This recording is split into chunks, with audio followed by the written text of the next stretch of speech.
আসসালামু আলাইকুম ভিউয়ার্স, আপনারা সবাই কেমন আছেন? আলহামদুলিল্লাহ, আমিও ভালো আছি। সকালে উঠে গেটের সামনে যেতেই দেখতেছি শাশুড়ি বসে টুকিটাকি কী যেন করছে। তো আমি ভাবছি এত সকালে তো আমাদের বাসায় এরকম রান্নাবান্না হয় না, তো কী কারণে হবে? তো শাশুড়ি বলল আজ নাকি মিস্ত্রি আসবে, তো যার কারণে সে মানে সব আয়োজন করতে শুরু করে দিয়েছে। আমি যেয়ে শুধু ভর্তা করলাম আর ডিম মাখিয়ে নিলাম। এদিকে সকালের কোনো কাজই হয়নি, আসলে উঠেই এইসব দেখতেছি। আমার শাশুড়ি খুব কষ্ট করে ঝাড়ু দিচ্ছে, আর এদিকে আমি ভর্তা ডিম ভাজি সব কমপ্লিট করলাম। এই যে দেখেন, বিরিয়ানিও হয়ে গিয়েছে। বিরিয়ানি, ভর্তা, আলুর ভর্তা আর ডিম ভাজি দিয়ে সকালের খাওয়া। এরপর এসে আমি আমার বাড়িতে দেখতেছি আপনাদের ভাই অপেক্ষা করতেছে আমার জন্য, সে চা খাবে। তো আমার সব কাজগুলো সেরে নিতে বলল সে, কাজ শেষ না হলে সে খাবেও না, এরকম একটা আমি ঝাড়ু দিলাম। মেয়ের খেলনাপত্র সব উঠিয়ে ঝাড়ু দিতে অনেকটাই দেরি হয়ে গেল। এদিকে গেট খুলতেই সব ছাগলেরা দৌড়ে এসেছে। তো গেট খোলার শব্দ পেলেই ওরা আসলে বাড়ির সামনে আসে খাবারের জন্য। তো রাতের কিছু নষ্ট হয়ে যাওয়া ভাত ছিল, সেগুলো দিয়ে দিলাম ছাগলদের খেতে। এরপর আমি বাড়ির সামনে একটু পরিষ্কার করে নিলাম, আসলে সকাল করে আমি একটু এগুলো পরিষ্কার করে নেই।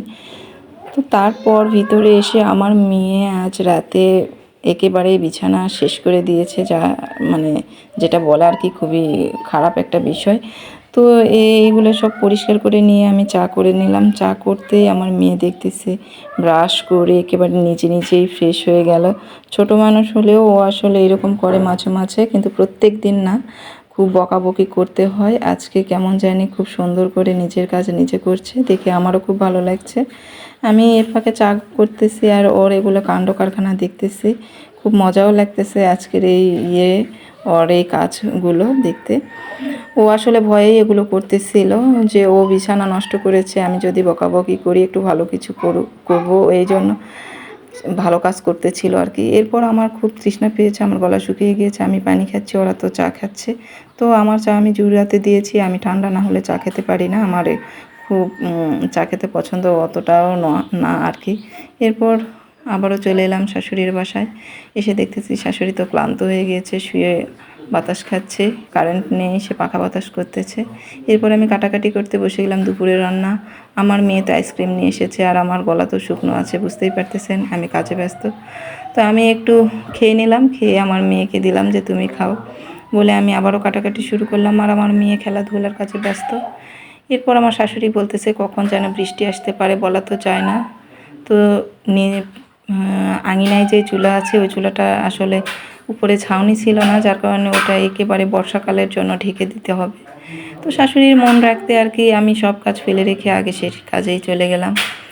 গিয়ে সব কিছু কাগজ দিয়ে ঢাকার পর টিন দিয়ে একেবারে সব মোড়ায় একেবারে কাগজ দিয়ে ঢেকে দিলাম আর কি, এক কথায় কমপ্লিট করে দিলাম। আসলে শাশুড়ির কথা না শুনে তো আবার শাশুড়ির মন খারাপ হবে বা ভালো বৌমা হয়ে ওঠা যাবে না, যার কারণে আমি একেবারে শাশুড়ির কথা অক্ষরে অক্ষরে পালন করি।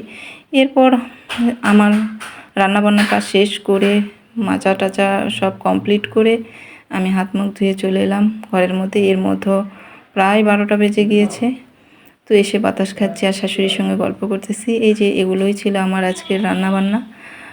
কচুরলতি, আপনার ডিম, অনেক কিছুই রান্না করেছি আর কি। মাংস ছিল, মাছ ভাজি ছিল, বেগুন ভাজি ছিল, ডিম ছিল। এরপর আমার খুব ক্ষুধা লেগে গিয়েছে, আমি খাচ্ছি। আসলে আমি সকাল থেকেই কিছু খেয়েছিলাম না, খাওয়া সেরকম হয়নি, ভাত শুধু ওই চা খেয়েছিলাম।